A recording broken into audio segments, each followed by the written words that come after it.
Hello friends, जोहार जे मैं समले आपण मैंने केन्ता अच्छन आसुन देखमा आज बादाम वाला कढ़ी पिठा केन्ता बनासन जे इटा मुई कच्चा बादाम के दे दीछे आउ बिरी चाउल आग बतरे देकर बाटी दीछे तार पर इनु इलायची जोड़े देनेछे जेंटा कि टिके स्मेल आबा तार कहरिबा बोलिकी इनु दे देली मी चीनी ना देले भी हो बाकी मैं चीनी दे दूछे एटा दे देली नून एटा कि हजनी टिके मिक्स कर नमा आ एंता करी ही बनाबे देखबे बहुत टेस्टी लागसी। तार पर मुई इे साइड रे बसे देली ना कढ़ई आईनु मुई तेल 2 चम्मच दे देली। बेसी तेल भी ना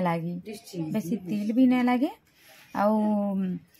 बस बसे देबे काम धंदा भी करूबे इे साइड आर पिठाटा हो दबा सिम रे आ बेसी हाई कर देले का हेबा पुड़ी जीवा पिठाटा होए नहीं एटा एटा ही करनी देखो फेन के न बुझे कढ़ई तारा हेबा एटा के किनी बसे देमी सिम रे होउतबा हम याडे काम करथुनी आउ एटा दी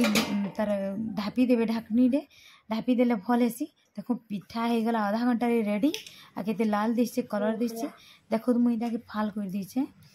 केनता दिसु छी जे आ छोट छुआ मन को भी स्कूल रे टिफिन दे पारबे घरे भी बनाले आपण माने खाई पारबे कम तेल रे भी हेबा एता ही बनाबे।